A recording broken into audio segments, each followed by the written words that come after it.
بسم اللہ الرحمن الرحیم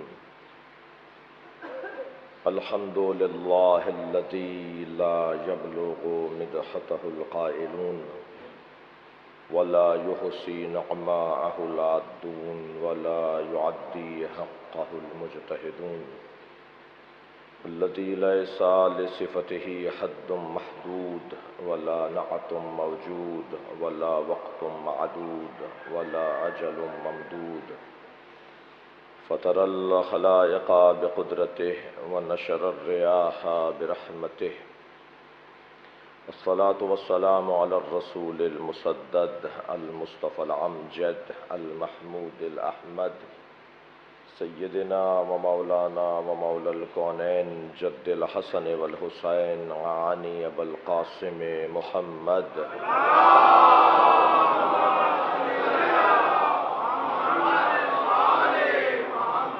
وآله الطيبين الطاهرين المعصومين الذين قال الله إنما يريد الله ليذهب عنكم الرجس أهل البيت ويطهركم تطهيرا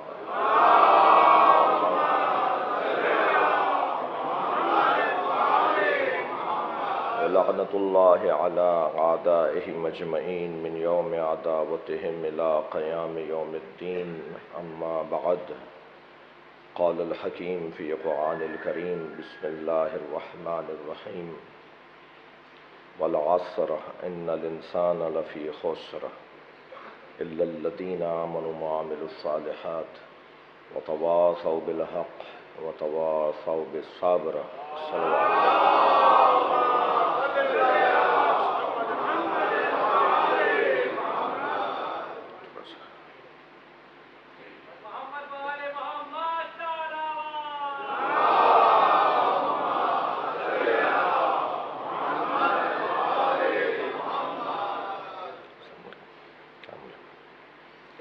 سورہ مبارکہ والعصر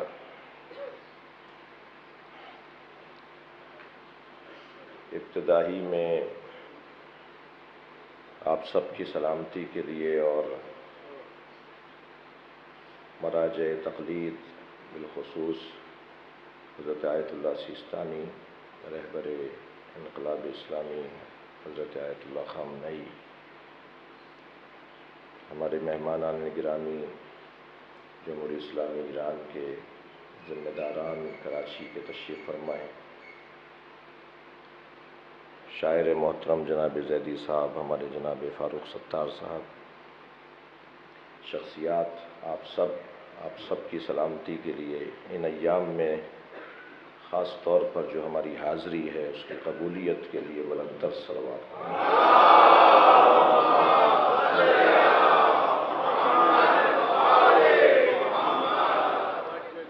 سورہ مبارکہ والعصر حسین اور ظریف سورہ ہے قرآن کا۔ یوں تو قرآن کی ہر آیت ہمارے لیے رہنما ہے اور یہ کلام الہی بات کرتا ہے، بولتا ہے۔ جب اسے پڑھیں تو لگتا ہے کہ گویا آج ہی کے لیے، ہمارے ہی لیے قرآن نازل ہوا ہے۔ قرآن کی تازگی، قرآن کی جاویدانی، قرآن کی آفاقیت، قرآن کی زندگی، زندہ کلام،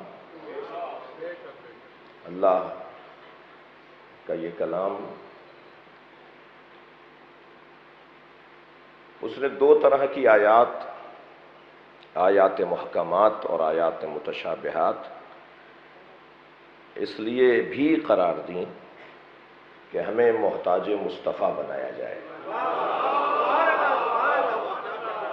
اس نے قرآن مجید میں کہیں کہیں تو اس بات کا شدت سے احساس دلایا کہ تم میرا یہ کلام پڑھو مگر مصطفیٰ کے ذریعے پڑھو۔ بھئی ہر عربی جاننے والا تلاوت کر لیتا، ہر عربی دان تلاوت قرآن کر لیتا. یہ نبی کے 4 کاموں میں سے هو الذی بعث فیہم رسولا هو الذی بعث رسولا منہم یتلو علیہم آیاتہ ویزکیہم ویعلمہم الکتاب والحکمہ. یہ نبی کے 4 کام جو اللہ نے بعثت کا مقصد بیان کیا. یتلو علیہم آیات، ایک کام نبی کا، پہلا کام نبی کا یہ کہ اللہ کی آیات کی بھی تلاوت کریں. تو کوئی بھی کر لیتا، خاص طور پہ عربوں کے لیے تو یہ کوئی بات نہیں تھی جی. لیکن عزیزو، اللہ کا کلام اللہ نے مصطفیٰ کے ذریعے سمجھانا چاہا، لہذا ایک کام سرکار کا تلاوت قرار دیا. میں ان کمسن ساتھیوں کے لیے مثال کا سہارا لے رہا ہوں کہ قرآن الفاظ کا مجموعہ ہے اور الفاظ محتاج لہجہ ہوا کرتے ہیں. ایک لفظ لہجہ بدل کے مفہوم بدل لیتا ہے. ایک جملے کا اگر لہجہ بدل دیا جائے تو اس کا مفہوم بھی تبدیل ہو جاتا ہے جی. یہ مثال بزرگوں نے بھی دی ہے، میں بھی دے رہا ہوں. مثلاً آپ آ گئے، ذرا لہجہ بدلتے رہیے. ایک میں انتظار پوشیدہ ہے، ایک میں آنے پر گرانی پوشیدہ ہے، ایک میں نہ آنے کی آرزو پوشیدہ ہے، ایک میں آنے کی آرزو پوشیدہ ہے. لہجہ بدلتے رہیے. آپ آ گئے، آپ آ گئے، آپ آ گئے، یعنی جیسے جیسے لہجہ بدلے گا ایسے ایسے مطلب بدلے گا. اب یہ کون جانے کہ اللہ کا مطلب کیا ہے؟ تو کوئی ہو جو اللہ کے لہجے سے آشنا ہو. یتلو علیہم آیاتہ، ایک کام سرکار کا تلاوت قرآن ہے. پڑھ کر بتائیں. اگر مثال مناسب ہو تو دے دیتا ہوں کہ الف سے انار بے سے بکری والی کتاب بغیر استاد کے سمجھ میں نہیں آتی، تو قرآن بغیر استاد کے کیسے سمجھ میں آتا ہے؟ قرآن سمجھانے کے لیے. اچھا، پھر بعض جگہ تو شدت سے اس نے احساس دلایا. الف لام میم، بتائیے کیا ترجمہ ہے؟ سب نے الف لام میم کا ترجمہ نیچے الف لام میم ہی لکھا ہے. آئے نوریان کے متوجہ میشن اردو مہمانان ماہم منفق کنم کے مفہوم ہی معذرت میخوام که چون بی ربط میشه اگر دو تا سخنرانی داشته باشیم. خدا شما را حفظ بکند. ایک مرتبہ اور صلوات پڑھیں.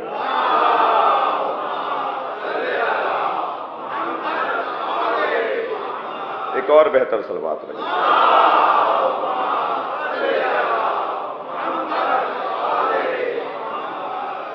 ان حسینیہ قدیم ترین حسینیہ کراچی، یعنی فکر کنیم شاید 20 از 80 سال پیش شروع شد اینجا عزاداری با یک روحانیت خاصی داره. شرکت خواص شهر، شخصیت های شهر بیشتر شرکت میکنن و کسانی میاند که میخوان گوش بدهن و چیزی یاد بگیرن که از این جهت هم این مجلس اعضا مجلس خاصی است. آپ سب کی سلامتی کے لیے، آپ سب کی حاضری کی قبولیت کے لیے بلندتر صلوات.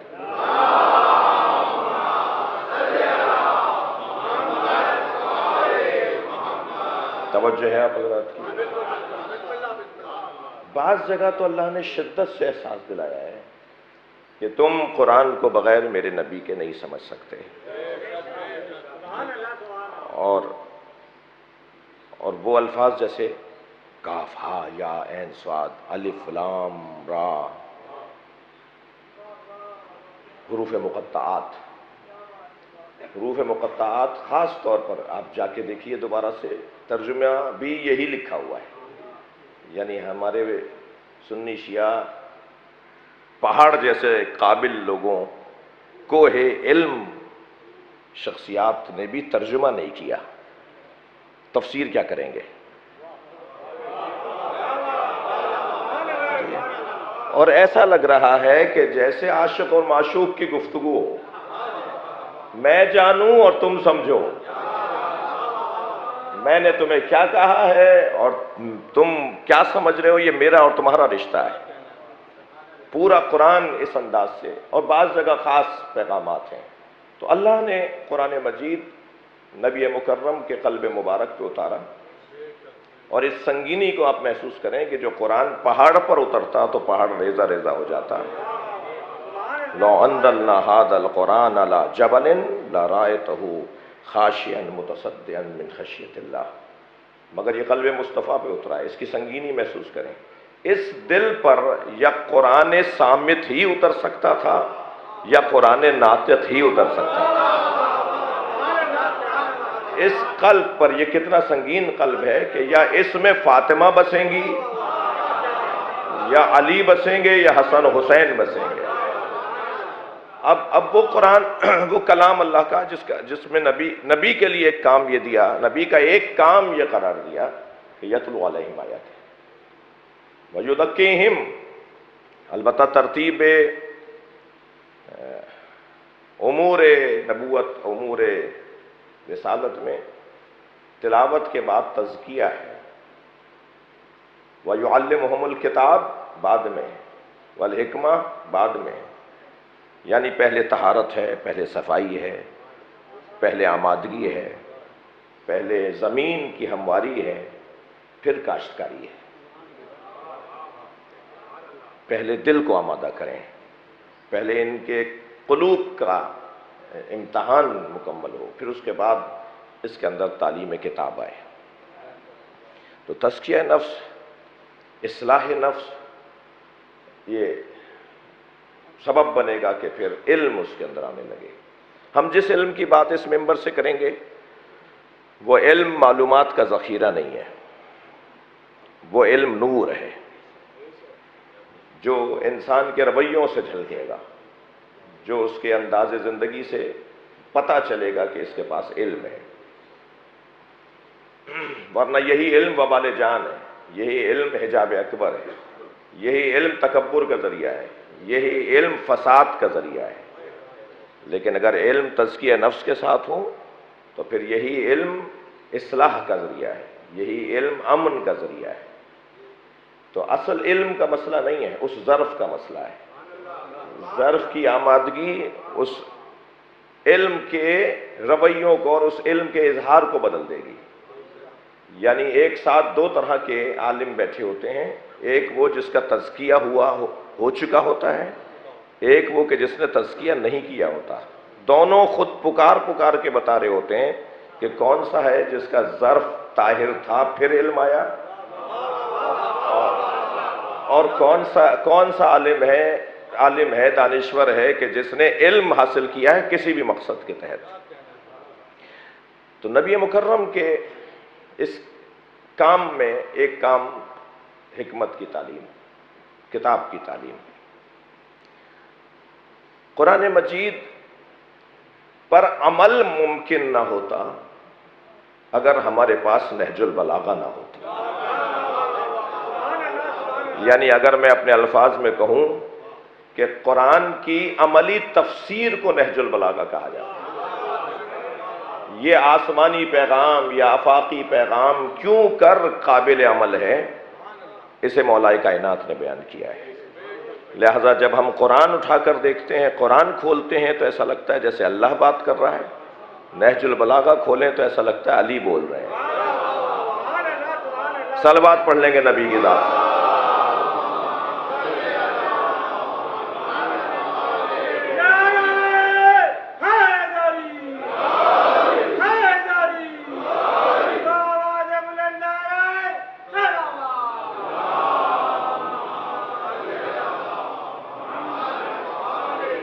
والعصر، اپنے مضمون پر ہوں، والعصر، قسم ہے عصر مصطفیٰ کی۔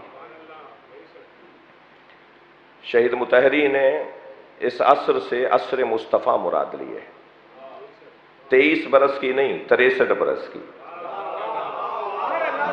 وہ بھی نبی کی عمر 63 برس کی نہیں ہے، ہماری عمر 63 برس کی ہے۔ سرکار کی نبوت کی عمر 63 برس کی نہیں ہے، امت کی عمر 63 برس کی ہے۔ نبی 40 سال کے بعد نبی نہیں ہوئے، ہمیں آنے میں دیر لگی ہے، ورنہ علی جانتے ہیں کہ یہ کب سے نبی ہیں۔ جی خاص لوگ جانتے ہیں کہ یہ کب سے نبی ہیں۔ تو یہ جو عصر مصطفیٰ ہے، اس کی اللہ قسم کھا کر، اور عصر عاشور، اور ان دونوں میں تضاد نہیں ہے، یہ بات ہو چکی ہے۔ قسم ہے عصر مصطفیٰ کی، ان الانسان لفی خسر، مطلق انسان کی بات ہو رہی ہے۔ یہ پھر آپ بعد میں تقسیم کریں کہ انسان کی قسمیں کتنی ہیں، انسان کے جلوے کتنے ہیں، انسان کے روپ کتنے ہیں۔ ہر ایک خبردار ایک جیسا نظر آنے والا ایک جیسا ہوتا نہیں ہے۔ ویسے بھی اللہ نے کسی کو کسی جیسا نہیں بنایا۔ نبی اور علی اور اہل بیت کی بات تو بہت بلند ہے، جو ایک جیسے ہیں وہ ایک جیسے نہیں ہیں۔ ہر ایک کے ذہن کی صلاحیت، ہر ایک کی سوچ کا مختلف ہونا، اس کے رویوں کے مختلف ہونے کے لیے ضرور لازمہ ہے، اور سب مختلف ہیں، کوئی کسی جیسا نہیں ہے۔ یہ بات ہی فضول ہے، یہ بات ہی نامعقول ہے، یہ بات ہی کرنے کی نہیں ہے۔ مزاح کا خیز ہے کہ کہا جائے کہ سب برابر ہیں۔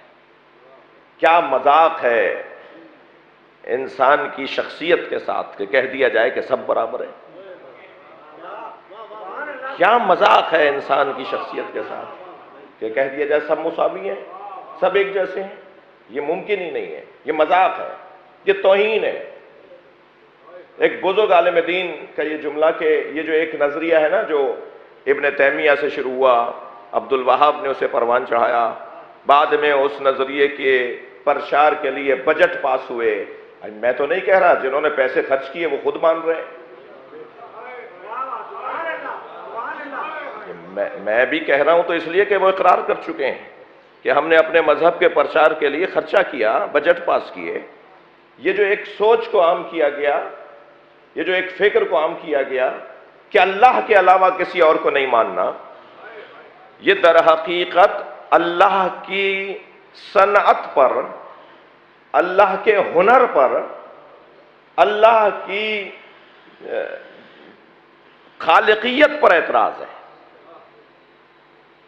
سب کو ایک جیسا ماننا، اللہ کے علاوہ کسی انسان کی شخصیت کا اقرار نہ کرنا، انسان کی قابلیت کا اقرار نہ کرنا، انسان کے اندر جو چھپے ہوئے جوہر ہیں انہیں تسلیم نہ کرنا، اور یہ کہنا کہ اللہ کے علاوہ کسی اور کو نہیں مانیں گے۔ یہ نعرہ بڑا اچھا ہے، یہ بات بڑی اچھی ہے، یہ بظاہر مواحد ہونے کا اظہار ضرور ہے، مگر یہ اللہ کے ہنر کے اوپر اعتراض ہے۔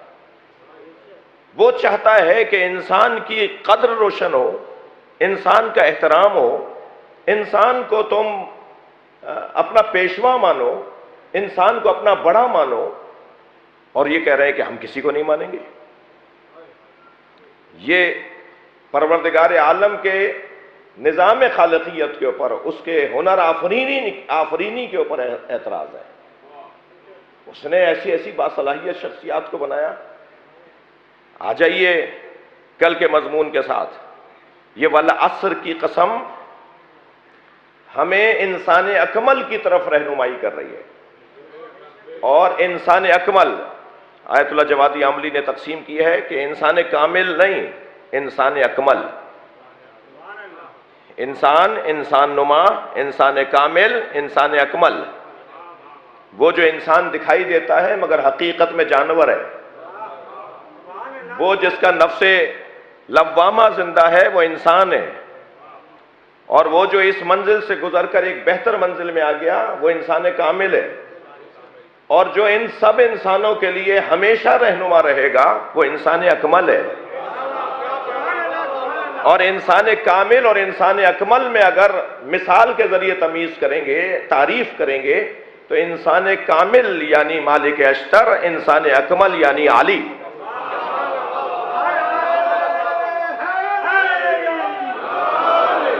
انسان کامل یعنی سلمان فارسی اور انسان اکمل یعنی محمد مصطفیٰ صلی اللہ علیہ وآلہ وسلم. اور اس انسان اکمل کا ہر زمانے میں ہونا ضروری ہے. کوئی ہو جو اللہ اور بندے کے درمیان واسطہ بنے، کوئی ہو جو یہاں کا پیغام وہاں لے جائے اور وہاں کے احکامات یہاں لے آئے، جسے قرآن اس انداز سے یاد کرتا ہے. الم تری کیف ضرب اللہ مثلا کلمۃ طیبۃ کشجرۃ طیبہ اصلھا ثابت. کل کی بات سے مربوط کر رہا ہوں. اصلھا ثابت وفرعھا فی السماء. وہ جس کی جڑیں بہت مضبوط ہیں، چھوڑ کے نہیں جائے گا. یہ تم اپنے ظلم کی حدیں گزار دو، یہ میدان نہیں چھوڑے گا. تم ہر طرح کا کام کر لو مگر یہ شجرہ طیبہ میدان چھوڑ کر نہیں جائے گا. یہ تو ہمیں کہہ رہا ہے کہ مجھے دیکھتے رہو اور میدان میں ڈٹے رہو. یہ انسانیت کو وقار دلانے کے لیے، احترام دلانے کے لیے آیا ہے. جانوروں کی طرح کبھی وہاں بھاگ گئے اور کبھی وہاں چلے گئے. جی نامفہوم زندگی، ابہام پر مشتمل زندگی، مبہم زندگی، یہ نہیں چاہتا کہ یہ انسان ایسے سے ایسے گزریں، ایسے چلیں، ایسے بڑھیں. اگرچہ مشکل ہے، اگرچہ بہت مشکل ہے. یہ چند ہی لوگ نکلتے ہیں. ان لوگوں کو بھی تعداد کا شوق نہیں ہے. مجمع لگانا ان کا مطلب ہی نہیں ہے. یہ گھرانہ نہیں چاہتا کہ تعداد میں لوگ زیادہ ہوں. یہ کمیت پر توجہ نہیں دیتے، یہ کیفیت پہ توجہ دیتے ہیں. کوئی ضروری نہیں ہے کہ 2000 لوگ ہوں تو صاحب بہت بڑا مجمع ہے. کہا نہیں، 5 ہوں مگر کام کے ہوں. کم ہوں لیکن قابل ہوں، کم ہوں لیکن انسان ہوں. اور یقیناً وہ 2000 کا مجمع جو پریشان کرتا رہے، الجھنوں میں مبتلا رہے، الجھنوں میں مبتلا کرے، اس سے بہتر ہے کہ وہ 5 ہوں جو پہاڑ کی طرح کھڑے ہوں. المومن کجبل الراسخ. مومن جمے ہوئے پہاڑ کی طرح ہوتا ہے. اس کے وہ کسی کے کہنے پر اور کسی کے اثر میں نہیں آتا. اس سے ہوائیں ٹکراتی ہیں، اس سے مسائل کا سامنا کرنا پڑتا ہے، اور وہ جمع رہتا ہے، وہ کھڑا رہتا ہے. جی آج مصائب کا بیان جس شخصیت کا ہے، ان کے بابا کی عظمت دیکھیے. جب ایک جنگ میں مولا نے فرمایا جاؤ اس اونٹنی کے گھٹنے کاٹ کر آؤ تاکہ ہودج گرے اور جنگ ٹھنڈی پڑے، تو بھیجا تو محمد حنفیہ کو تھا. بیٹا جاؤ جا کر اس اونٹنی کے گھٹنے کاٹو، اتنے لوگ مر رہے ہیں، اتنا نقصان ہو رہا ہے. جی اچھا، مولا کا مزاج بھی یہی ہے. جب کسی سے مولا علی نے پوچھا کہ آپ میدان میں جاتے ہیں تو پہلے آپ کی نظر میں کون ہوتا ہے؟ تو فرمایا سرداروں کو دیکھتا ہوں. زیادہ خوریزی کی ضرورت کیا ہے؟ تو حضرت فرمایا جاؤ جا کے ہودج گرے اور تاکہ جنگ ٹھنڈی پڑے. بہت سمجھا لیا تھا، بہت کہہ دیا تھا. تو حضرت محمد حنفیہ کو بھیجا، اپنے بیٹے کو بھیجا، فرزند علی ہیں. اور پھر بھیجتے ہوئے تقریباً 18 نصیحتیں فرمائی ہیں. جی خطاب بات تو حضرت محمد حنفیہ سے کر رہے تھے مگر پورا لشکر سن رہا تھا. نصیحتیں فرمائی. ان نصیحتوں میں ایک نصیحت یہ فرمائی کہ قد قدمیک تزول الجبال ولا تزل. اپنے پیروں کو زمین میں ایسے گاڑ لینا کہ پہاڑ ہٹیں تم نہ ہٹنے پاؤ. تمہارے سامنے سے پہاڑ ہٹ جائیں مگر خبردار، میرا مضمون انسان اکمل کا انداز. انسان اکمل بہادر بناتا ہے، انسان اکمل شجاع بناتا ہے. ان کا تذکرہ بزدلی کا خاتمہ ہے. میدان میں ڈٹنا اور جمنا ان کے نام سے ہی آ جاتا ہے. جی وہ فاروق بھائی، ایک سردار جی کا میں نے دیکھا کلپ، وہ کہہ رہے تھے کہ میرا پوتا روزانہ آتے جاتے صبح شام اچھلتے کودتے بھاگتے اور دوڑتے آوازیں لگاتا یا علی یا علی. ایک سکھ تو کہنے لگے، میں نے اپنے پوتے سے پوچھا بیٹا تم یہ یا علی کے نعرے کیوں لگاتے ہو؟ کہنا دادا کیا کروں، جب میں یا علی کہتا ہوں میرے اندر طاقت آتی ہے.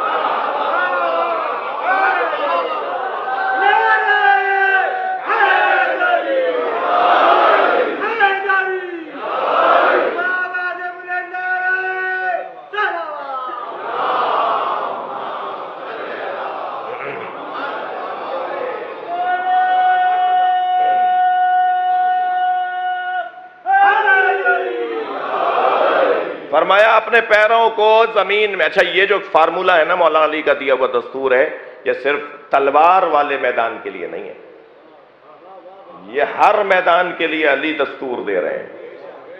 پڑھائی کا میدان ہو، نوکری کا میدان ہو، کاروبار کا میدان ہو، سیاست کا میدان ہو. بہت کوشش کر رہے ہیں آپ، ہر میدان کے اندر ڈٹے رہیے.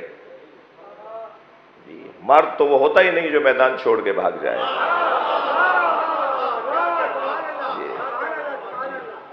میں ایک بات کہہ رہا ہوں، اس کو قصداً تکرار کرتا ہوں اپنی تقریروں میں، کہ 3 لوگوں کو تو یا علی مدد بولنا ہی نہیں چاہیے. 6 دفعہ سوچنا چاہیے نعرہ حیدری لگانے سے پہلے. وہ 3 لوگ کون ہیں؟ پہلا وہ فرد جو بزدل ہو. بزدلوں کا علی سے کوئی تعلق نہیں. کمزور دلوں کو علی کے ساتھ اگر جڑنا ہے تو دل مضبوط کرنا پڑے گا. ویسے ہی یہ تذکرہ دل مضبوط کر دیتا ہے. بزدل کا کوئی تعلق علی سے نہیں ہے. ڈرپوک، بزدل، ہمت ہار جانے والا، ہاتھ پیر جس کے کانپنے لگے، جسے بات کرنا نہ آتی ہو. جی میں اپنے قومی المیہ کی طرف بھی ایک جملہ کہہ دوں. ہمارے یہاں کام بڑی چاؤ سے شروع کیے جاتے ہیں، کام بڑے اہتمام سے شروع کیے جاتے ہیں، مگر سال بھر نہیں لگتا کہ وہ کام گم ہو جاتے ہیں. اس لیے کہ جن کی پسند کے وہ کام نہیں ہوتے. کچھ لوگوں کو تو 20 سال تک کھانے کھلا کے ان کی جماعتیں توڑوائیں، اور کچھ لوگوں کو چائے کی پیالی پر ہی توڑ دیتے ہیں.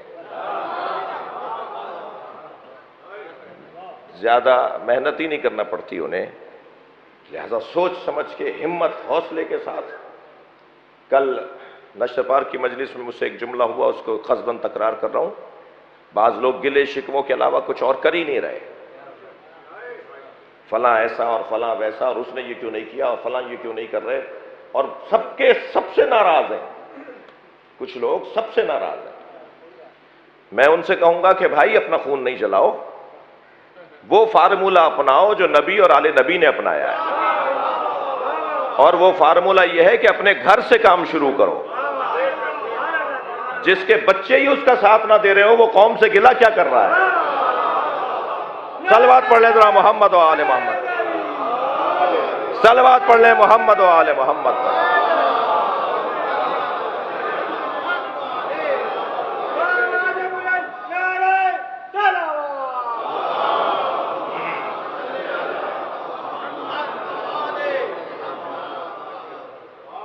فارمولہ یہ ہے، قاعدہ یہ ہے، قانون یہ ہے کہ گھر والوں کا ساتھ لیا جائے.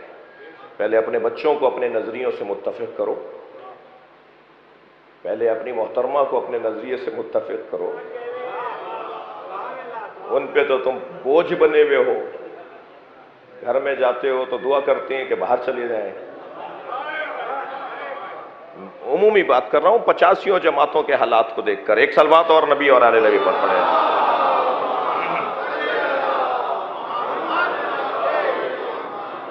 بات کر رہا ہوں کہ بزدل علی والا نہیں ہو سکتا. بزدل مولا علی والا نہیں ہو سکتا. دوسرا وہ شخص جسے 6 دفعہ سوچنا چاہیے، وہ ہے کنجوس. کنجوس کا علی سے کوئی تعلق نہیں. جی تیسرا تنگ نظر، گھٹے ہوئے دماغ کا انسان، چھوٹی باتوں میں مبتلا، جی سطحی سوچ رکھنے والا، دیواریں اور فصیلیں کھڑی کرنے والا، دروازے بند کرنے والا، نفرتوں کے علاوہ کوئی بات جسے آتی نہ ہو، تنگ نظریوں کے علاوہ جو بولتا ہی نہ ہو، ہمیشہ منفی سوچتا ہے، ہمیشہ غلط سوچتا ہے، ہمیشہ خود بھی اور دوسروں کو بھی پریشان رکھتا ہے. تنگ نظر علی والا نہیں ہوتا. وہ مسجد دیوبندیوں کی ہے، وہ بریلویوں کی ہے، وہ سلفیوں کی ہے، وہ شیعوں کی ہے. اللہ کی کون سی ہے؟ یعنی مسجدوں میں بھی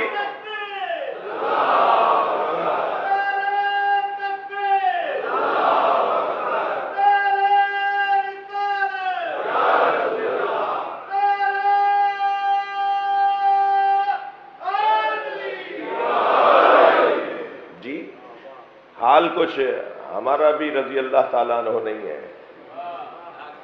وہ امام بارگاہ نجم الحسن جعفری صاحب کا، وہ امام بارگاہ فوجوں کا، وہ امام بارگاہ پنجابیوں کا، اور پھر وہ امام بارگاہ سیدوں کا، پھر سیدوں میں وہ نقویوں کا، وہ زیدیوں کا، وہ کاظمیوں کا، وہ حیدرآبادیوں کا. بھائی امام حسین کا کون سا ہے؟ تنگ نظری اور علی والا یہ نہیں ہوتا، یہ نہیں ہو سکتا. محمد اپنے پیروں کو زمین میں ایسے گاڑ لینا کہ تمہارے سامنے سے پہاڑ ہٹ جائیں مگر تم نہ ہٹنے پاؤ. استقامت، مقابلہ. دوسرا اصول دیا مولا علی نے، تھک تو نہیں رہے میری باتوں سے. دوسرا اصول علی مولا نے دیا، انظر الی اقصی القوم. اپنی نگاہوں کو آخری دستے پہ رکھنا. جن کی نگاہیں آخری دستے پر ہوتی ہیں وہ آگے کے دستوں کو کاٹتا ہوا بڑھتا ہے. جس کی سوچ بلند ہوتی ہے، جس کا خیال اونچا ہوتا ہے، جو 10 باتیں بڑی بڑی سوچتا ہے تو وہ 2 کر پاتا ہے. لیکن جو باتیں ہی سطحی سوچتا ہو، جس کی سوچ ہی عارضی اور وقتی اور تنگ نظری والی ہو، وہ آگے نہیں بڑھ پاتا. اونچی سوچ. علامہ ہلی نے اپنے بیٹے سے پوچھا، بیٹا کیا بننا چاہتے ہو؟ کہنے لگا آپ جیسا. کہا کچھ بھی نہیں بنو گے. میں نے بہت کچھ سوچا تھا تو ہلی بناؤں.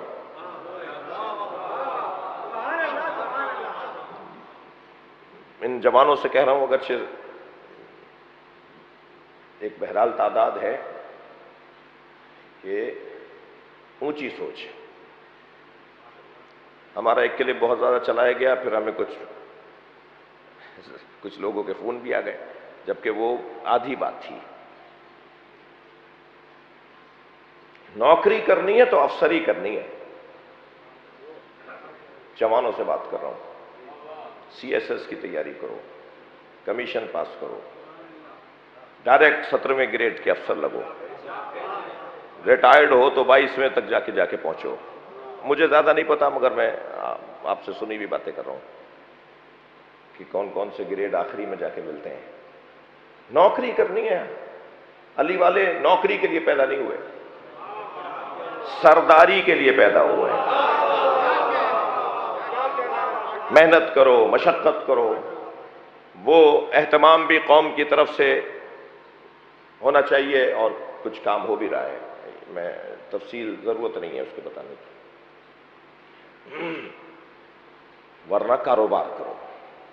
اگر آنا ہے نا، مثلا نوکری کرنی ہے، اب فلاں جگہ کے لیے ہمیں لگوا دیجئے فلاں، تو کیا اس نوکری کا کیا فائدہ؟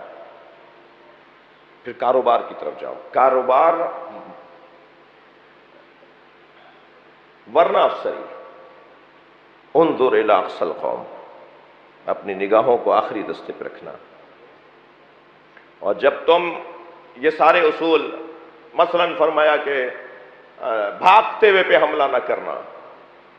اگر کوئی میدان چھوڑ کے جا رہا ہو تو اسے جانے دو. ویسے بھی علی والے مجبوروں پہ ہاتھ نہیں اٹھاتے. وہی میدان چھوڑ کے جا رہا، جانے دو. اس طرح سے 18 اصول مولا علی نے فرمائے، اور پھر آخری ایک جملہ یہ فرمایا کہ جب تم ان اصولوں پر عمل کر لو گے تو کامیابی تمہارا مقدر ہے. تمہیں کامیاب ہونا ہی ہے، مگر وہ انتہائی خطرناک مرحلہ ہوگا. جب تم کامیاب لوٹو گے تو تمہارے اندر خود پسندی، تمہارے اندر اپنی ذات کی اسیری، تمہارے اندر انانیت، تم دوسروں سے اپنے آپ کو افضل ماننے لگو گے.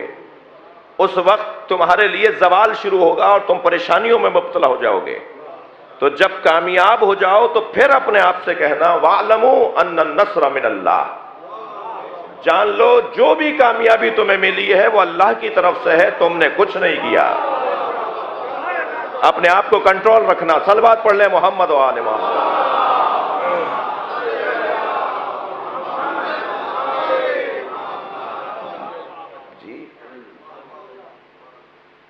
زمانہ، وہ شجرہ طیبہ جس کی اصل اور جڑ مضبوط ہے، وفرعها فی السماء، اور اس کی شاخیں آسمانوں میں، تؤتی اکلھا کل حین، یہ ہر موسم میں پھل دیتا ہے، یہ درخت ہی کچھ ایسا ہے جو کبھی سوکھتا ہی نہیں ہے۔ اور پھر اس کی جو ضد ہے، کلمتن خبیثتن، کلمتن خبیثتن کشجرتن خبیثہ، وہ کلمہ خبیثہ شجرہ خبیثہ کی طرح ہے۔ اچھا، شجرہ خبیثہ کی اللہ نے ایک ہی صفت بیان کی ہے، اجتثت من فوق الارض، وہ زمین کے اوپر سے اگتا ہے، ما لہا من قرار، اس کو کوئی قرار نہیں ہے، یہاں سے ہوا کا جھونکا آیا وہاں جا پڑا، وہاں ہوا نے رخ بدلا تو یہاں آ پڑا، یہ روزانہ اپنے حلیے بدلتا ہے، یہ روزانہ اپنے نظریے بدلتا ہے، یہ شجرہ خبیثہ اور شجرہ طیبہ کی یہ صفات۔ شجرہ طیبہ در حقیقت والعصر، در حقیقت عقیدہ توسل پر ہماری رہنمائی ہے۔ اللہ چاہتا ہے کہ کسی کو میرے اور اپنے درمیان واسطہ بناؤ۔ دیکھیے، عمومی ممبر ہے، مائک پر بات ہو رہی ہے، چھوٹے بچے بھی آئے ہوئے ہیں، تو مجھے اجازت دیں کہ بعض اوقات ایسی کوئی مثال جس میں جو صرف ذہن کو قریب کرنے کے لیے ہو۔ آپ کے ہاں رائج ہے، سیاسی شخصیات بھی تشریف فرما ہے، آپ کے ہاں رائج ہے کہ اگر آپ کو کہیں اپنی حیثیت منوانی ہو، یہ مروجہ سیاست کی بات کر رہا ہوں، تو آپ پاور شو کرتے ہیں، آپ ایک اجتماع بلاتے ہیں، ایک کوئی ریلی ویلی کوئی اجتماع، اور اس کے بعد پھر آپ اظہار کرتے ہیں کہ آپ مانے جاتے ہیں، آپ کی کوئی حیثیت ہے۔ جی، انسان ہے نا، یہ بہت ساری چیزیں جو روحانی معنوی علمی تھیں اس سے شاید نہ مانتا بات، تو اللہ نے نبی کو معراج پہ بلایا، گئے تو سرکار 100 سے زیادہ مرتبہ تھے، بلکہ میرا عقیدہ، میرا روایات کی روشنی میں یہ سوچ ہے کہ جب چاہتے تھے چلے جاتے تھے۔ سرکار کئی مرتبہ 100 سے زیادہ مرتبہ معراج پہ گئے، مگر وہ ایک مرتبہ اللہ نے جس اہتمام کے ساتھ بلایا ہے، جس طریقے سے بلایا ہے، وہ ان انسانوں پر اثر ڈالنے کے لیے بھی ہو سکتا ہے جو اب تک نہیں مان رہے تھے۔ صلوات پڑھ لیں ذرا محمد و آل محمد۔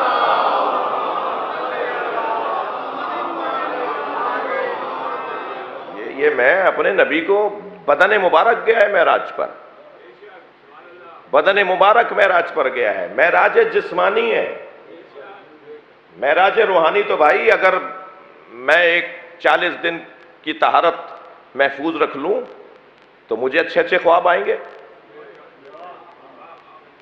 صرف 40 دن، من اخلص للہ 40 یوما، جو صرف 40 دن تک خالص اور مخلص ہو جائے اور طہارت نفسانی اور طہارت روحانی اور طہارت قلبی کو حاصل کر لے تو اسے اچھے اچھے خواب آئیں گے، تو وہ کہے گا جی میں بھی معراج پہ گیا تھا، بدن تو بستر پہ سو رہا تھا۔ یہ کون سے کمال کی بات کر رہے ہو؟ یہ تو کوئی بھی حاصل کر سکتا ہے۔ سرکار کی معراج روحانی ہی نہیں تھی، سرکار کی معراج بدنی تھی، جسمانی تھی۔ سرکار کا جسم مبارک گیا ہے معراج پر، اور جسے ایسے سیر کروائے اللہ، وہ یہاں سے وہاں جائے اور وہاں سے یہاں آئے، جس کے زمین چھوڑنے پر سب کچھ منجمد ہو جائے، پلٹے تو روح کی طرح زمین متحرک ہو جائے، اس کی اس حیثیت کو دکھا کر شاید اس وجہ سے، اور ہوا ایسا، آپ ذرا معراج سے متعلق روایات کو دیکھیے، ایسا ہوا ایک بہت بڑی تعداد میں جو نبی کو نہیں مان رہی تھی، وہ معراج کے بعد مجبور ہوئی ماننے پر۔ سرکار نے رات کا قصہ بتایا، رستے میں وہ اونٹوں والا واقعہ بتایا، جی کہ ایسا ہوا ہی نہیں ہوا، تمہارے اونٹ گم ہو گئے تھے، فلاں جگہ پر تمہارا قافلہ تھا، جو بعد میں آیا سرکار کی معراج کے بعد، نبی نے اس رات میں جو کچھ ہوا مختلف آبادیوں میں وہ بتا دیا۔ ایک بڑی تعداد میں سرکار کئی معترف ہوئی نبی کی حیثیت کی، نبی کے مقام کی، اور مسلمان ہوئے، گویا مانا نبی مکرم کو. تو یہ یہاں سے وہاں کا تعلق اور وہاں سے یہاں کا تعلق، یہ وسیلے کا جو ایک شخصیت، ایک انسان اکمل جو ہمیں ہمارے اور اللہ کے درمیان واسطہ بنے، یہ والعصر اس کی طرف ہماری رہنمائی ہے. دیکھیے ایک روایت سے مستفاد ہے کہ وہ ہمارا شیعہ نہیں ہے، وہ ہمارا محب نہیں ہے، وہ ہمارا چاہنے والا نہیں ہے جو یہ تین عقیدے نہ رکھتا. ایک معراج کا عقیدہ، جو معراج کو نہیں مانتا وہ ہمارا نہیں ہے. اچھا ممکن ہے کوئی کہے جی کون نہیں مانتا؟ قرآن کی آیت ہے، سورہ ہے پورا، کیسے نہیں مانے گا کوئی؟ نہیں، وہ ماننے والی جو بات ہو رہی ہے وہ جسمی معراج کی بات ہو رہی ہے، وہ بدنی معراج کی بات ہو رہی ہے. سب مانتے ہیں مگر روحانی معراج کو ایک تعداد، روحانی معراج کو بڑی تعداد، جسمانی معراج کو مانتی ہے. معراج کا عقیدہ، شفاعت کا عقیدہ اور رجعت کا عقیدہ،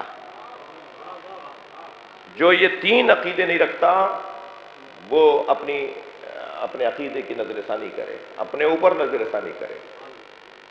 رجعت، معراج، شفاعت، ان تینوں کا مشترکہ نقطہ نکالیے، وہ ہے وسیلہ. معراج بھی ہمیں اللہ اور بندوں کے درمیان واسطے کا پتہ دیتی ہے، شفاعت بھی اللہ اور بندوں کے درمیان واسطے کا پتہ دیتی ہے، اور رجعت کا تو مطلب ہی حاکمیت الہیہ ہے. ورنہ بھائی شیطان کامیاب ہو گیا معاذ اللہ. اگر رجعت کے عقیدے کو نہیں مانیں گے تو گویا شیطان کامیاب ہو گیا. اس نے طول تاریخ میں اپنی منمانی کی، اپنی پسند کے لوگ بنائے، اس نے اپنے ہی لوگ بناتا رہا اور اس کے ہی لوگ تھے دنیا میں. اللہ کا نظام کہاں کامیاب ہوا؟ رجعت کے ذریعے اللہ اپنی قدرت کا مظاہرہ کرے گا. کر لیا، کھا پی لیا، عیش عشرت کی زندگیاں گزار لیں، تم نے صدیوں سے، ہزاروں سال سے اپنی منمانی کر لی، اب اللہ اپنی قدرت دکھائے گا. رجعت کا عقیدہ اللہ کی قدرت کا مظاہرہ ہے. انہیں بھی دوبارہ اٹھائیں گے جنہوں نے ظلم کیا، انہیں بھی دوبارہ زندہ کریں گے جو مظلوم رہے. مظلوموں کی حاکمیت ہوگی دنیا پر. جن کے ساتھ ظلم ہوا، زیادتی ہوئی، وہ نا امید نہ ہوں. جو مظلوموں کے پرستار ہیں، مظلوموں کے حمایتی ہیں، وہ نا امید نہ ہوں. مستقبل مظلوموں کا ہے. بھائی ایک جملہ ہدیہ کر رہا ہوں، شاید اہل دل کے لیے قابل پسند ہو. ظالم کا آج ہوتا ہے، مظلوم کا کل ہوتا ہے. آج جیسے تیسے گزار لو، کل تمہارا ہے. کبھی اگر کسی کے خیمے پہ کھڑا بھی ہونا ہے نا، کسی کے پرچم کے نیچے کھڑا بھی ہونا ہے تو مظلوم کے پرچم کے ساتھ کھڑے ہو جانا، اس لیے کہ اللہ مظلوموں کے ساتھ ہے. ظالم کے دن گنے جا چکے ہیں. کسی بھی وقت ایک دن ہی اتنا لمبا ہوگا، ایک دن ہی اتنا لمبا ہو جائے گا کہ اللہ مظلوموں کو حاکم بنا دے گا. اس پوری زمین کے اوپر مظلوموں کی حکومت ہوگی، اور اس کے آثار مجھے تو نظر آ رہے ہیں. امام کے آنے کی خوشبو آ رہی ہے. جی اچھا، میرے سنی بھائی جو تشریف فرمائے ان کو پتہ ہے، مگر میں دوہرا رہا ہوں کہ عقیدہ مہدویت صرف شیعوں کا عقیدہ نہیں ہے. عقیدہ مہدویت مسلمانوں کا عقیدہ ہے. عقیدہ مہدویت صرف شیعوں کا عقیدہ نہیں ہے. میں نے الحمدللہ 200 اہل سنت کے علماء کی لسٹ تیار کی ہے، محنت کی ہے، مشوروں کے ساتھ، اجتماعی تحقیق، ایک گروہی تحقیق کے ساتھ. 200 علماء اہل سنت وہ ہیں جو امام کے مولود ہونے کے قائل ہیں. جی، مولود و موجود کے قائل ہیں کہ آپ کی ولادت ہو چکی ہے، جو عقیدہ شیعوں کا ہے، ہمارے درمیان موجود ہے. غیبت کا مطلب کسی پردے میں، کسی حجرے میں، کسی غار میں بیٹھنا نہیں ہے۔ غیبت کا مطلب ہم پہچان نہیں پا رہے ہیں، ہمارے درمیان ہوتے ہیں، ہمارے جنازوں میں ہوتے ہیں، ہماری شادیاں اللہ کرے اس قابل ہوں کہ اس میں بھی آئیں، خاص طور پر مکۃ المکرمہ میں حج کے موقع پہ تو لازم ہوتے ہیں، ہر شب جمعہ کربلا جاتے ہیں، اور ہماری یہ جو مجلسیں ہیں، کیا معلوم اس وقت بھی میرے مولا تشریف فرما ہو، ہمارے درمیان ہو، ہمارے اس ذوق شوق تازگی، اس محبت کو دیکھ رہے ہوں، پہچان لیں گے ہمیں اس وقت میں کہ جب ان کی حاکمیت ہوگی۔ تو غیبت کا مطلب یہ نہیں ہے کہ غیبت کا مطلب ہے ہم پہچان نہیں پا رہے، جس دن پہچاننے لگیں گے وہی ظہور کا دن ہوگا۔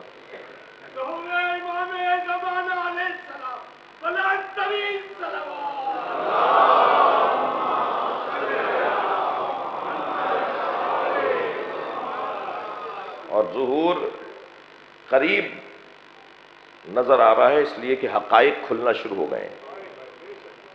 امام کے ظہور سے پہلے حقائق کھلیں گے، لوگوں کی الجھنیں دور ہوں گی، ذہن آمادہ ہوگا، دل تیار ہوں گے، طلب بڑھے گی امام کی، ان کی طرف رغبت ہوگی، ان کی طرف دل مڑنے لگیں گے۔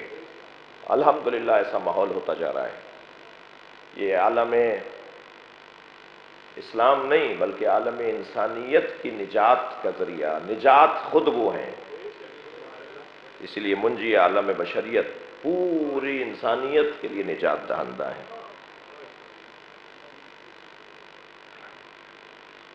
جب آپ بلند آواز سے روتے ہیں نا تو امام زمانہ کو پرسہ ہوتا ہے۔ اصل تو وہی صاحب عزا ہے نا، اصل تو وہی صاحب عزا ہے، ان کے جد حسین کے ایام ہیں۔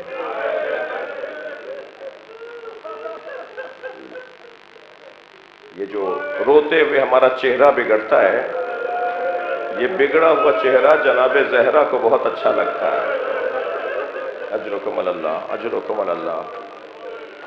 خدا کسی غم میں نہ رلائے، سوائے غم اہل بیت میں ہمیں رونے رلانے والوں میں قرار دے۔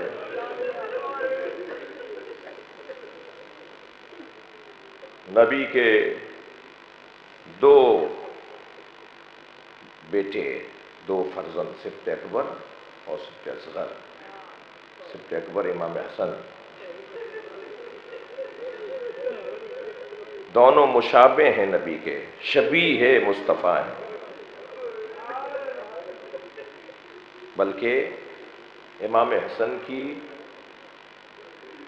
فضیلت ایک یہ بھی ہے کہ نام تو حسن ہی ہے، چھوٹے حسن کو حسین کہتے ہیں۔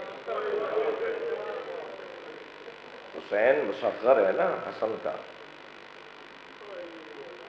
حسن اور چھوٹا حسن، امام حسن کی یہ عظمت ہے۔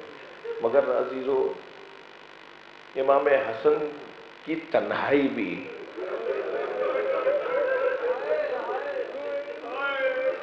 رلا ڈالتی ہے۔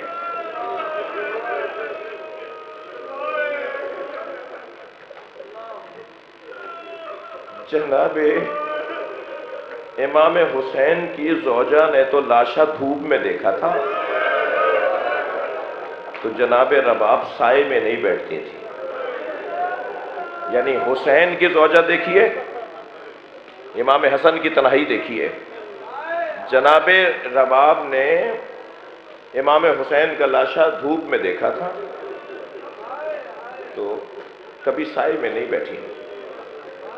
ابو حمزہ صومالی، دعائے ابو حمزہ جن کی ہم پڑھتے ہیں ماہ مبارک رمضان میں، وہ واقعہ کربلا کے بعد امام سجاد کی خدمت میں آئے، کنیز نے صحن خانہ سے گزار کر امام کے حجرے تک پہنچایا۔ وہ کہتے ہیں میں نے دیکھا ایک بی بی برقع پہنے دھوپ میں بیٹھی ہے۔ کہتے ہیں بہت دیر تک میں نے امام سجاد سے سیکھا، سوالات کیے، اپنا علم بڑھایا۔ جب واپس جانے لگا تو دھوپ ڈھل گئی تھی اور وہ بی بی وہاں سے اٹھ کے دھوپ میں جا بیٹھی۔ تو ابو حمزہ کھڑے ہو گئے، امام سجاد کی آواز آئی، ابو حمزہ کیا سوچ رہے ہو؟ کہا مولا شاید کسی غلطی پر آپ نے اپنی کنیز کو سزا دی ہے، مولا میری وجہ سے اسے معاف کر دیجئے۔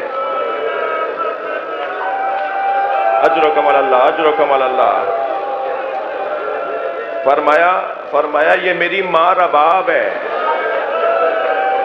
میرے بابا سے وعدہ کر کے آئی ہیں جب تک زندہ رہوں گی۔ ابو حمزہ چلے گئے، جیسے بچے ماؤں کے برابر میں بیٹھتے ہیں نا، جیسے بچے ماں کے برابر میں بیٹھتے ہیں، ایسے امام سجاد آ کے بیٹھے اور کہا ماں اب تو غیر بھی کہتے ہیں، سائے میں آ جائیے۔ امام حسین کی زوجہ 1 سال سے زیادہ زندہ نہیں رہی، کم سن تھیں، نوجوان تھیں، امام حسین کے غم میں رو رو کے دنیا سے چلی گئیں۔ مگر امام حسن کی مظلومیت دیکھیے، امام حسن کی تنہائی دیکھیے، زوجہ زہر دے رہی ہے امام حسن کو، امام حسن کی زوجہ نے زہر کھلایا ہے۔ یہ نبی کے بڑے بیٹے کی تنہائی دیکھیے۔ جودہ بنت اشعث، جب امام نے اس کے دی، اچھا امام کیونکہ مشیت کے پابند ہیں، اب اللہ چاہتا ہے کہ تم شہادت قبول کرو۔ جب امام نے، روزے سے تھے امام، افطار میں زہر دیا ہے،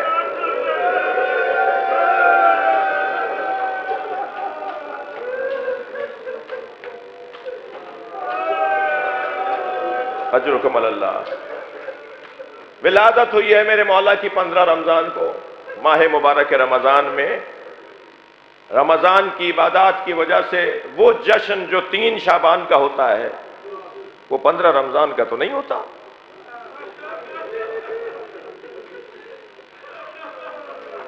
واجبی سا جشن منایا جاتا ہے، بس یاد کر لیتے ہیں چاہنے والے، کیونکہ عبادات میں مصروف ہیں، روزے ہیں، قرآن کی تلاوت ہے۔ جس انداز سے امام حسین کو یاد کیا جاتا ہے ایسا تو امام حسن کو یاد نہیں کیا جاتا۔ امام حسن کی تنہائی دیکھیے، رو رہے ہیں نا آپ۔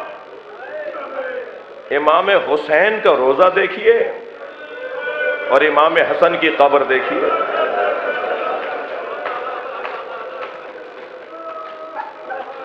دونوں اجرکم اللہ، اجرکم اللہ۔ جب آپ ایسے روتے ہیں نا تو امام جعفر صادق دعا دیتے ہیں، بلند بلند رونے والوں کو، اونچی آواز میں رونے والوں کو۔ یہ جو بلند گریہ ہے نا آپ کا، یہ صدائے گریہ، یہ خود ایک تبلیغ ہے۔ یہ صدائے گریہ یہ خود تبلیغ ہے۔ تکلف کر کے نہیں رویا کریں۔ میں اپنے آپ کو نصیحت کر رہا ہوں۔ امام حسین کا مزار، بڑے بڑے فانوس، سونے کے دروازے، مہنگے قالین، امام حسن کی قبر پہ چراغ بھی نہیں ہے، سائبان بھی نہیں ہے۔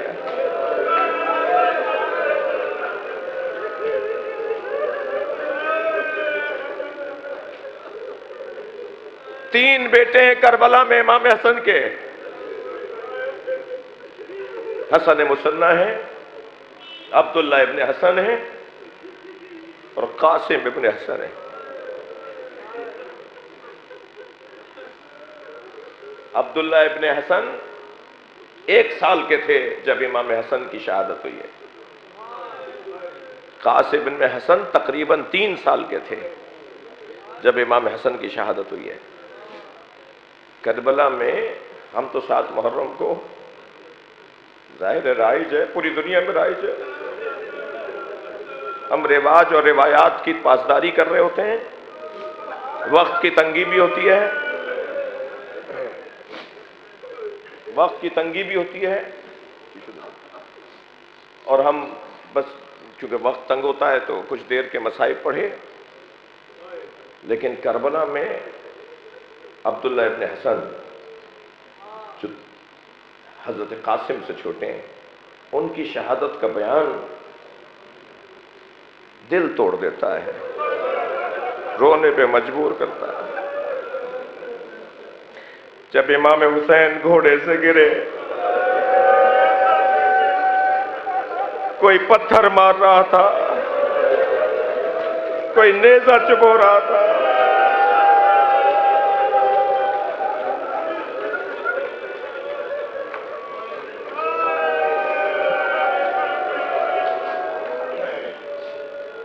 تو حضرت عبداللہ ابن حسن امام حسن کے چھوٹے بیٹے، حضرت قاسم کے چھوٹے بھائی، پھوپھی کا ہاتھ پکڑے کھڑے تھے. بلکہ میں لفظوں کو بہتر کروں، جناب زینب نے ہاتھ پکڑا ہوا تھا، تو بیویوں سے چلا کے بولے یہ میرے چچا کے ساتھ کیا ہو رہا ہے؟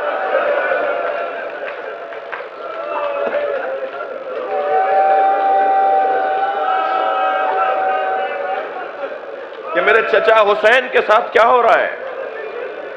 تو کسی بیوی کی آواز آئی حسین کو مار رہے ہیں. تو بیوی کا ہاتھ چھڑایا حضرت عبداللہ ابن حسن، بی بی زینب کا پھوپھی کا ہاتھ چھڑایا اور بھاگتے ہوئے دوڑتے ہوئے گئے اور خود کو امام حسین پہ گرا دیا. امام نے جب آنکھیں کھول کر دیکھا تو یہ وہ بچہ ہے جسے حسین اپنی گود میں بہت رکھتے تھے. امام حسن کی نشانی. اللہ مجھے حوصلہ دے کہ میں پڑھ سکوں.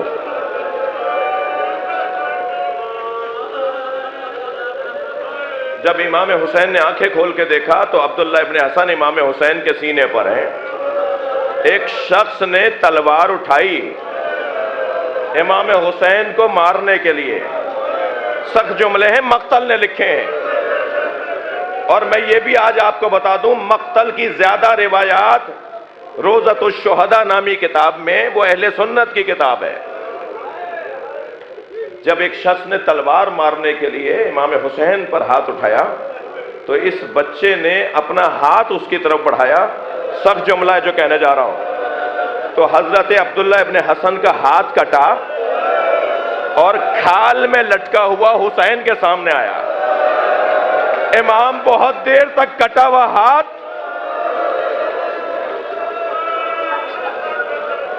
اور سمجھاتے رہے بچے کو، یہ بچہ وہاں شہید ہوا ہے.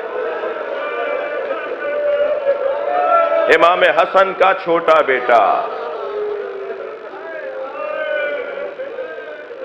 اجرکم اللہ.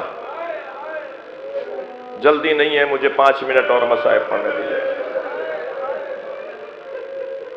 شب عاشور امام حسین اصحاب سے فرما رہے تھے کہ کون کیسے شہید ہوگا، اور جو لوگ چراغ بجھانے پر نہیں گئے فرمایا اب تم یقین رکھو کہ تم مارے جاؤ گے.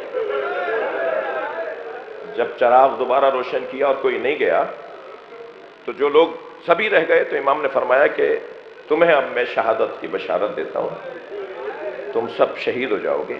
کچھ عقب میں بیٹھے ہوئے تھے حضرت قاسم. ظاہراً حضرت قاسم یہ محسوس کر رہے تھے کہ یہ گفتگو اصحاب سے ہو رہی ہے.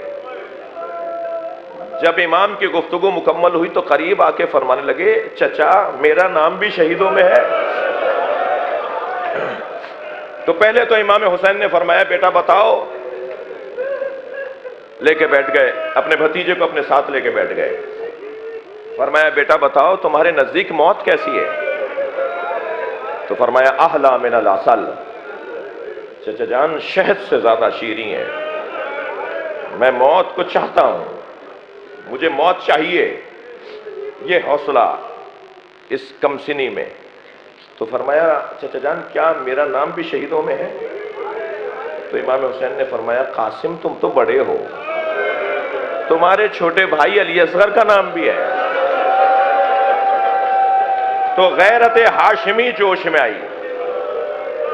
اب دیکھیں نا، جب امام نے فرمایا تم تو بڑے ہو، تمہارے چھوٹے بھائی علی اصغر کا نام بھی ہے، تو غیرت ہاشمی جوش میں آئی. فرمانے لگے حل یسلون الی الخیام، کیا یہ لوگ خیموں میں آ جائیں گے؟ فرمایا نہیں قاسم، میں لے کر جاؤں گا علی اصغر کو.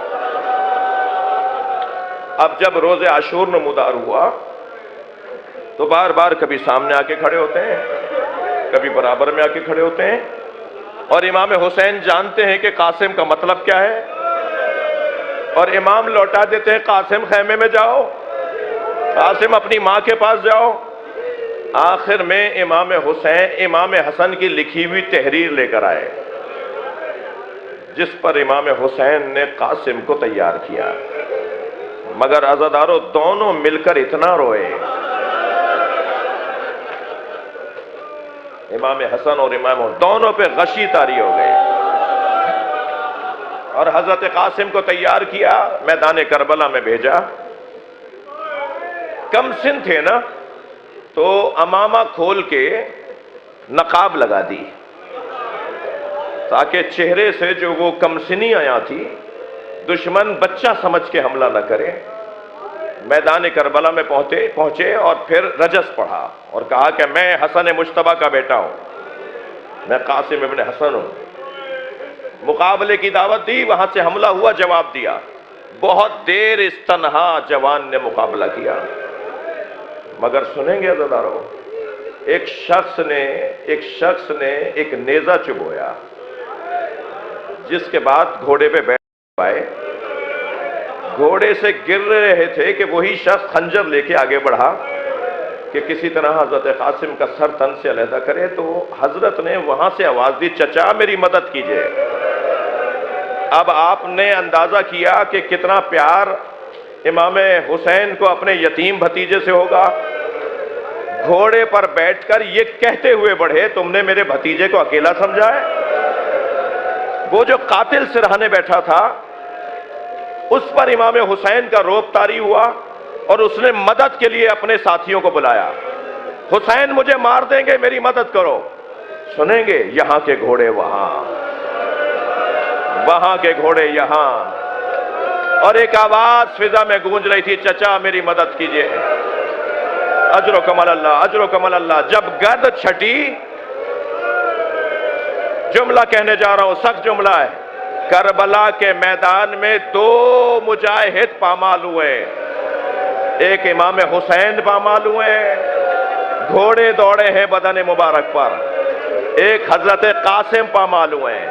مگر رونے والوں دونوں میں فرق ہے، ایک شہادت کے بعد پامال ہوا، ایک زندگی میں پامال ہوا، اور آواز دے رہے تھے میری مدد کیجئے. مگر جب پہنچے امام حسین تو لاشا پامال ہو چکا تھا. آواز دی تمہارے چچا کے لیے بڑا گراں ہے. بہت رو لی عزادارو، بہت گریہ ہو گیا. اللہ آپ کو اجر و ثواب عطا فرمائے. مجھے ایک منزل اور لینے دیجئے. امام نے لاشا کیسے اٹھایا ہے اس کا بیان مشکل ہے، مگر لاشا لے کے جب خیمہ گاہ کی طرف آئے نا تو ساری بیویاں کھڑی تھیں قاسم کے استقبال کو. ایسا لگ رہا تھا جیسے بارات آ رہی ہو، جیسے بارات کا استقبال کیا جاتا ہے نا. جیسے ہی امام حسین قریب پہنچے تو امام کی نگاہیں تلاش کر رہی تھیں کہ اس بچے کی ماں کہاں ہے، مگر جناب ام فروہ نظر نہیں آئی. تو تعجب سے پوچھا بھابی ام فروہ کہاں ہے؟ تو خبر آئی کہ جب قاسم کی شہادت کی خبر آئی تھی نا، بتایا امام کو، تو بی بی پشت خیمہ پہ چلی گئی تھی. اب ساری بیویاں گئی ہیں پشت خیمہ پر، تو کیا دیکھا؟ سجدے میں سر ہے، اور جناب ام فروہ اللہ کا شکر ادا کر رہی ہیں. شکران شکرا، حقاً حقا، یا اللہ میری محنت سوارت ہو گئی. سجدہ مکمل ہوا، آئی وہاں جہاں قاسم کا لاشا رکھا تھا. بھائی رونے کے ایام ہیں، مجھے جلدی نہیں ہے. حضرت قاسم کا لاشا غور سے دیکھا اور لاشا دیکھ کے فرمایا بھائی حسین مجھے قاسم کا خون بھرا کرتا چاہیے. اجر و کمال اللہ، اجر و کمال اللہ. بس آخری جملے. امام حسین نے نہیں پوچھا بھابھی اس کرتے کا کیا کریں گی جو گھوڑوں کی قدموں سے چاک چاک ہو گیا، تار تار ہو گیا، مگر ماں کی آرزو تھی کچھ ہی دیر بعد خون بھرا کرتا، وہ چاک چاک کرتا امام حسین نے جناب ام فروا کو دے دیا. بی بی اسے خیمے میں لے گئیں اور رکھ دیا. عشر عاشور خیمے لوٹے. 11 محرم کو اسیروں کا قافلہ کوفہ اور کوفے سے شام گیا. شام میں یہ اسیر رہے. اسیری سے رہائی ملی تو تبرکات واپس آئے. ہر بی بی نے اپنی اپنی گٹھڑی اٹھائی ہوئی تھی. جناب ام فروا نے بھی اپنی گٹھڑی سینے سے لگائی ہوئی تھی. یہ قافلہ کربلا سے مدینہ آیا. جب مدینہ پہنچی تو فرمانے لگی میرا اونٹ جنت البقیع لے جاؤ. بس آخری جملہ، میرا اونٹ جنت البقیع لے جاؤ. جب جنت البقیع پہنچی قبر امام حسن کے برابر میں بیٹھی، گٹھڑی کھولی، خون بھرا کرتا نکالا، امام حسن کی قبر پر پھیلا دیا. اے میرے والی تمہارے بچے کی نشانی لائے. قاسم نے وفاداری کا حق ادا کر دیا. یا حسین یا حسین یا حسین.